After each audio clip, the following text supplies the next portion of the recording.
ഈ ലോകത്ത് ഒരു നല്ല കാര്യം ചെയ്താൽ ആ ചെയ്ത ആൾ കുടുങ്ങും. പഴയ കാലമൊന്നുമല്ല.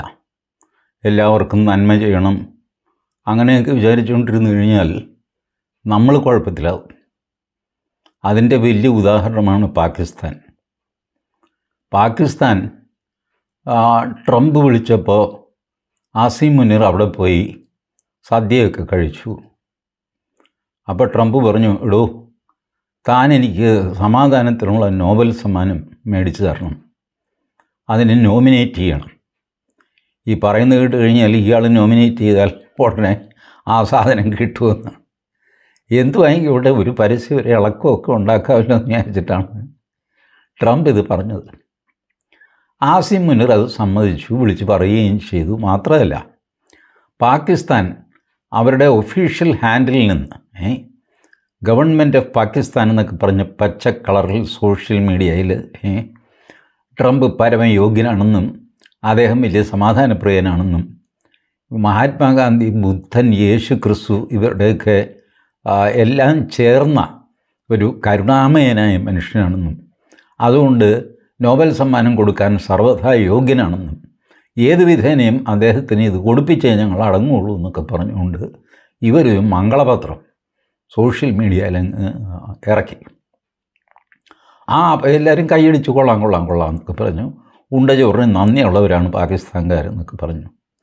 അല്ലേ, ഈ സാധനം ഇറങ്ങിയ പിന്നാലെ അന്ന് രാത്രിയാണ് ട്രംപ് ഇറാനിൽ 3 സ്ഥലത്ത് മറ്റേ ആ കാർക്കോടകനെ പോലെയുള്ള വിമാനമുണ്ടല്ലോ, എന്താ B-52 ഇതൊക്കെ കൊണ്ടുപോയിട്ട് ഇന്നലെ ഞാൻ പറഞ്ഞില്ലേ ഉള്ള നാശനഷ്ടം മുഴുവൻ ഉണ്ടാക്കി.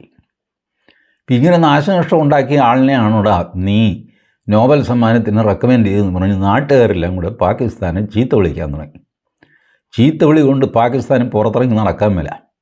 വാതിൽ തുറന്നാൽ ജനം ചീത്ത പറയും. ഇറാനും അത്ര ഇഷ്ടപ്പെട്ടില്ല. ഞങ്ങളെ തല്ലിയ ആളിനെ നീ സമാധാനത്തിന് നോബൽ സമ്മാനം മേടിച്ചു കൊടുക്കാൻ നടക്കുന്നുണ്ടാകും.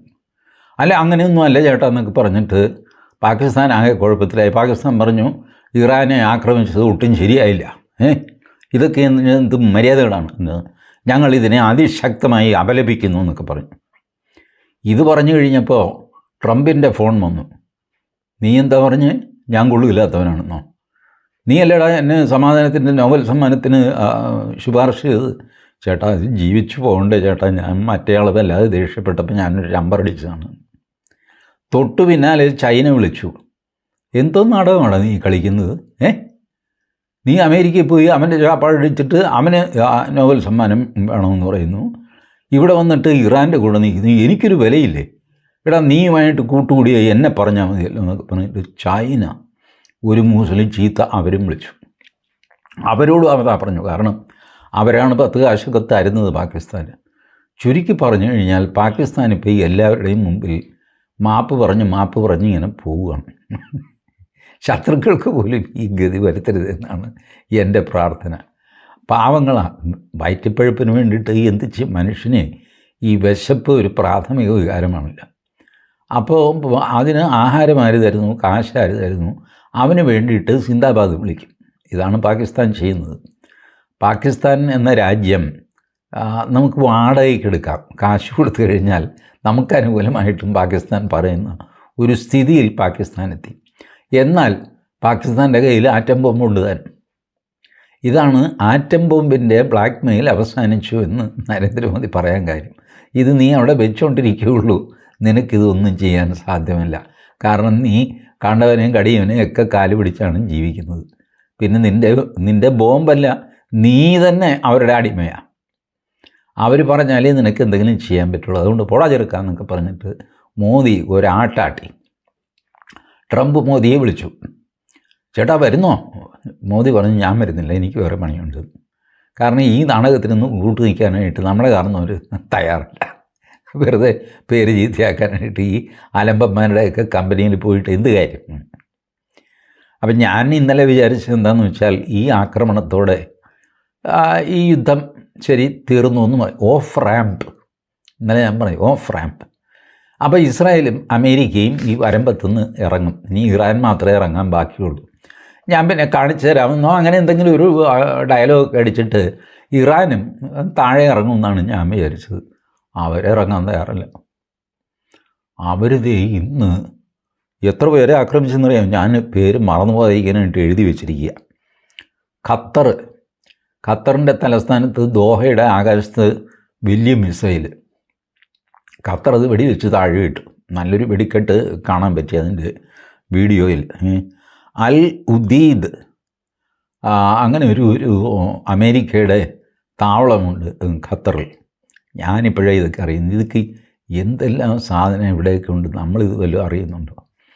അപ്പോൾ അവിടെ കൊണ്ടുപോയിട്ടാണ് ഈ മിസൈൽ അടിച്ചത്. അപ്പോൾ എന്നിട്ട് ആ ഇറാൻ പറയുന്നത്, ഞങ്ങൾ നേരത്തെ ഖത്തറിനോട് പറഞ്ഞിരുന്നു, ചേട്ടാ നമ്മൾ തമ്മിൽ അതൊരു വിഷയവുമില്ല, പക്ഷേ ചേട്ടൻ്റെ പറമ്പിൽ മറ്റവനൊരു കുടിൽ കെട്ടിയിട്ടുണ്ട് അമേരിക്ക. ആ കുടികിടപ്പുകാരനോടാണ് എനിക്ക് ദേഷ്യം, അവൻ്റെ നേർക്കാണ് എൻ്റെ മിസൈൽ. ഖത്തർ പറഞ്ഞു അതൊന്നും നടക്കുന്ന കേസല്ല. കുടികിടപ്പവകാശം ഉണ്ടെങ്കിലും ശരി, അവൻ ആ പറമ്പെൻ്റെതാണ്, മറ്റവൻ അവകാശം ഉണ്ടെന്നേ ഉള്ളൂ. അത് സമയമാകുമ്പോൾ ഞാൻ 10 സെൻറ്റ് കൊടുത്ത് അവനെ ഒഴിപ്പിച്ചോളാം. പക്ഷേ ഇപ്പോൾ നീ അങ്ങോട്ട് മിസൈൽ അയച്ച് ശരിയായില്ല. Qatar has a right to self defence.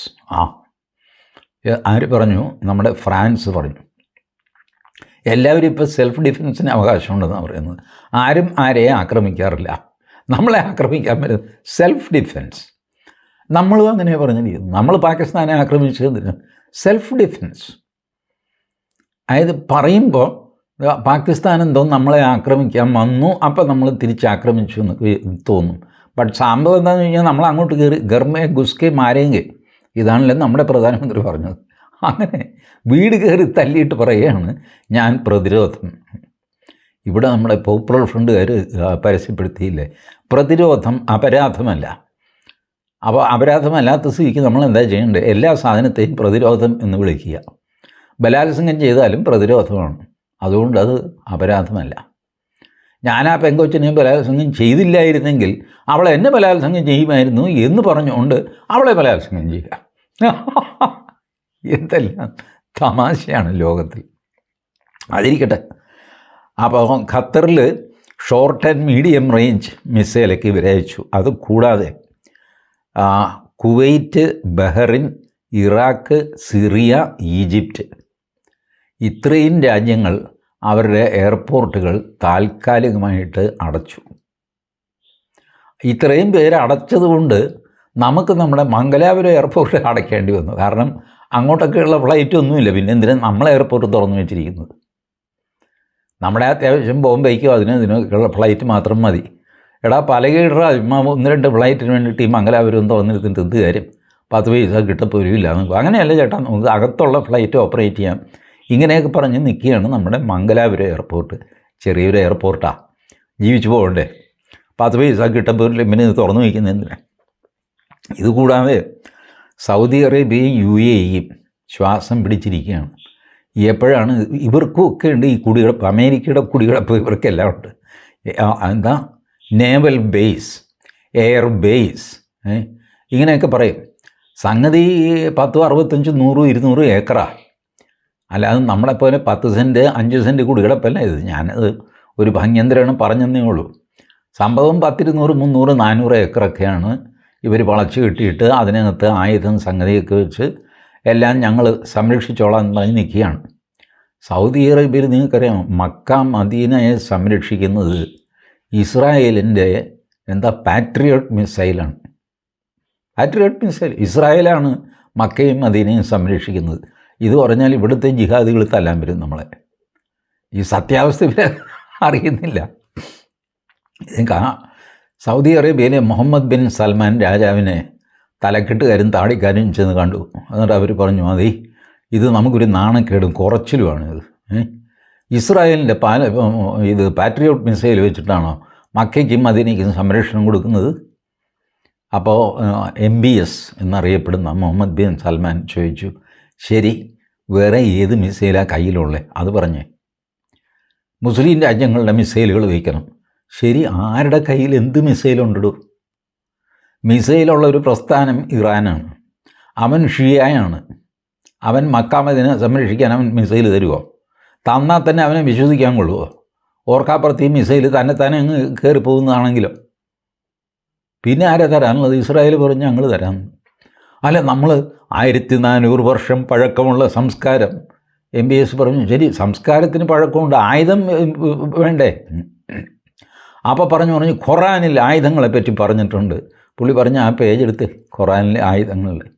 അപ്പോൾ അതിനകത്ത് കല്ല്, കട്ട, കടലവണക്കം പത്തൽ ഇതൊക്കെയാണ് എഴുതിയിരിക്കുന്നത്. MBS പറഞ്ഞു കവളം മടലും കടലവണക്കം പത്തലും കൊണ്ടൊന്നും മക്ക മദീന സംരക്ഷിക്കാൻ പറ്റില്ല. അതിന് ഒന്നാന്തരം മോസ്റ്റ് മോഡേൺ ആയുധങ്ങൾ വേണം. അങ്ങനെയാണ് ഞാൻ പാട്രിയോട്ട് മിസൈൽ വെച്ചിരിക്കുന്നത്. ഏതായാലും സൗദി അറേബ്യയും UAEയും ഒക്കെ ശ്വാസം പിടിച്ചിരിക്കുകയാണ്. എപ്പോഴാണ് ഇറാൻ തലയിൽ വീഴുന്നതെന്ന് അറിയാൻ പറ്റില്ല. ഇറാനാണെങ്കിൽ ഞാൻ നിങ്ങളെയല്ല ഉദ്ദേശിക്കുന്നത്, നിങ്ങളുടെ കുടികിടപ്പുകാരനാണ് ഉദ്ദേശിക്കുന്നതെന്ന് പറഞ്ഞിട്ടാണ് ഈ സാധനം വിടുന്നത്. ഈ വാണം വിട്ട് കഴിഞ്ഞാൽ വഴിയെ പോകുന്നതിൻ്റെ തല വീണ് കഴിഞ്ഞാൽ അവനോടിപ്പോൾ സമാധാനം പറയാൻ പറ്റുമോ? എടാ, നിന്നെ ഉദ്ദേശിച്ചല്ല കേട്ടോ ഞാൻ ബോംബിട്ടത്, ഞാൻ വേറെ ആൾ തെറ്റിപ്പോയതാണെന്ന് പറഞ്ഞ് ഇവൻ ചത്തുപോയില്ലേ? ചുമ്മാ ഈ ഇങ്ങനെയുള്ള വാചകങ്ങളാണ്. ഇറാൻ്റെ വിദേശകാര്യമന്ത്രി റഷ്യയിൽ പോയി പുത്തിനെ കണ്ടു. പുത്തിൻ പറഞ്ഞു എന്താ ചേട്ടാ ഇരിക്കുക, ചായ കൊടുത്ത് എന്താ സംഗതി? അല്ല, അറിഞ്ഞില്ലേ എന്നെ അവൻ രാത്രിയും പകലും ഇല്ലാതിട്ട് തള്ളിക്കൊണ്ടിരിക്കുകയാണ് അമേരിക്ക, ഇതിനൊരു സമാധാനം ഉണ്ടാക്കണം ചേട്ടാ എന്ന് പറഞ്ഞു. പുത്തിൻ പറഞ്ഞു ഞാനൊരു കാഞ്ഞ പ്രസ്താവന ഇറക്കിയേക്കാം. ഭംഗിയായിട്ട് പുത്തിൻ അപലപിച്ചു. പുത്തിൻ പറഞ്ഞു പണ്ടോറയുടെ പെട്ടിയാണ് തുറക്കുന്നത്. പണ്ടോറയുടെ പെട്ടി എന്ന് പറഞ്ഞാൽ അറിയാമല്ലോ, അത് പറയുമ്പോൾ നേരെ ഒരുപാടാകും. പാൻഡോറയുടെ പെട്ടിയാണ് അമേരിക്ക തുറന്നിരിക്കുന്നത്. ഇനി ഇതിനകത്ത് നിന്ന് എന്തെല്ലാം സാധനങ്ങൾ പുറത്തു വരുമെന്ന് കാണാനിരിക്കുന്നേ ഉള്ളൂ എന്നൊക്കെ പറഞ്ഞിട്ട് പുള്ളി പ്രസ്താവന ഇറക്കി സമാധാനിപ്പിച്ചു വിട്ടു. ഈ പ്രസ്താവന അല്ലാതെ പുത്തിൻ എന്തെങ്കിലും ചെയ്യുമെന്ന് എനിക്ക് തോന്നുന്നില്ല. കാരണം പുത്തിന് പുള്ളിയുടെ യുക്രൈനുമായിട്ടുള്ള യുദ്ധം ഇപ്പം നിലവിലിരിക്കുക. അതുകൊണ്ട് പുറം പണിയൊന്നും പുത്തിന് എടുക്കുന്നില്ല. മനസ്സിലെ പുറം പണി എടുക്കാനാണെങ്കിൽ പുള്ളി ഇവിടെ സിറിയയിൽ പുള്ളിയുടെ പട്ടാളം ഉണ്ടായിരുന്നു, പുള്ളി അത് പിൻവലിച്ചു. ലെബനിൽ അല്പസ്വല്പം ഉണ്ടായിരുന്നു, അതും പിൻവലിച്ചു.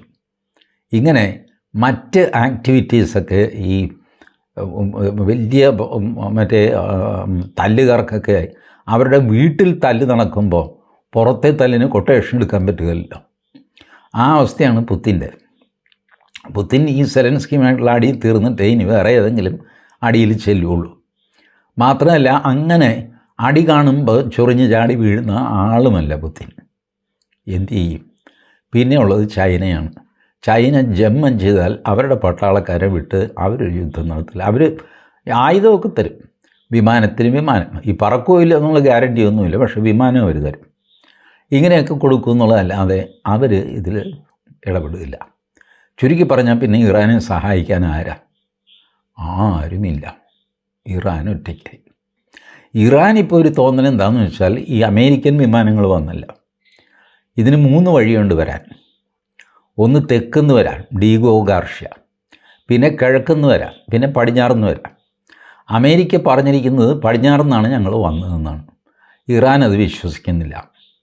ഇറാൻ പറയുന്നത് ഇവർ വന്നത് കിഴക്കുന്നാണ്, ഞാൻ കണ്ടതാണ്, ഞാൻ കണ്ട് തീരുന്നതിന് മുമ്പേ ഇവന്മാർ ബോംബിട്ട് കളഞ്ഞു, അത് വേറെ കാര്യം, പക്ഷേ ഞാൻ കണ്ടു കിഴക്കുന്നാണ് വന്നത്. ഈ വന്നത് പാകിസ്ഥാനിലൂടെയാണ്, പാകിസ്ഥാൻ്റെ മുകളിൽ കൂടെ പറന്നിട്ടാണ് എന്നൊക്കെ പറഞ്ഞിട്ട് ഇറാൻ ഒരു ബഹളമാണ്. പാകിസ്ഥാൻ പറയുന്നത് എൻ്റെ മുകളിൽ കൂടെ ആരും പറന്നിട്ടില്ല ചേട്ടാ, അങ്ങനെ ഇങ്ങനെ എന്നൊക്കെ പറയുന്നു.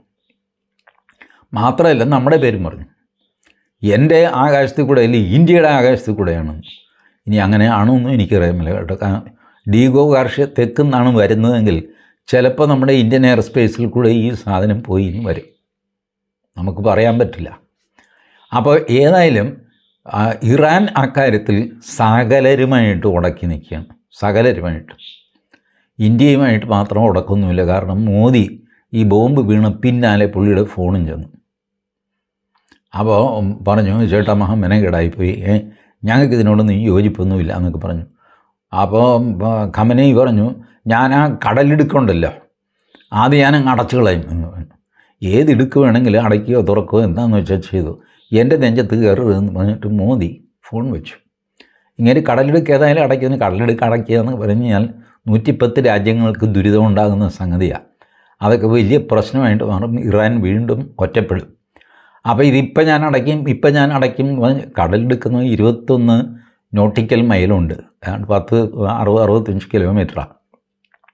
അത് ഈ പുലിമുട്ടിടുന്ന പോലെ ചിറ കെട്ടിയാൽ കൊണ്ട് തടയാൻ പറ്റുകയില്ല.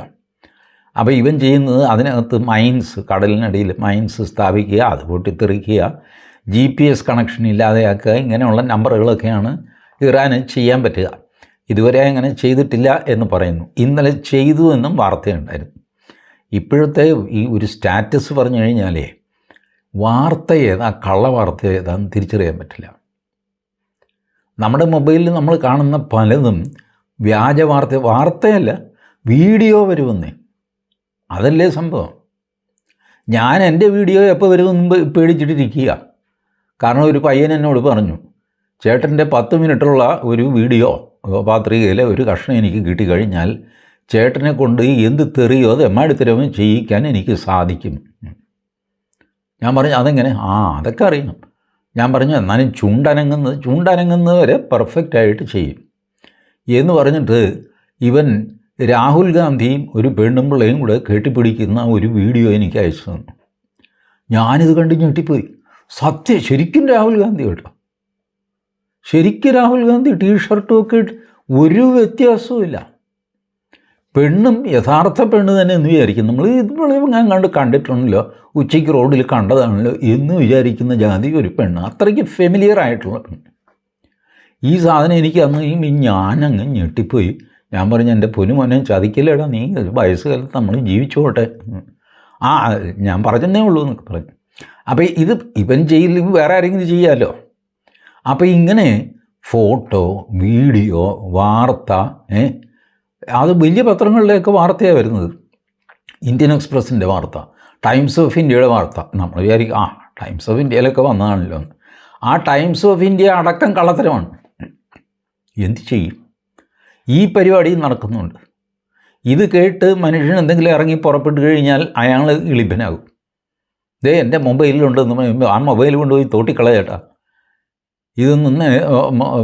ഇതൊന്നുമല്ല, സത്യമൊന്നുമല്ല എന്നൊക്കെ പറഞ്ഞ് നമ്മൾ കുഴപ്പത്തിലാകും.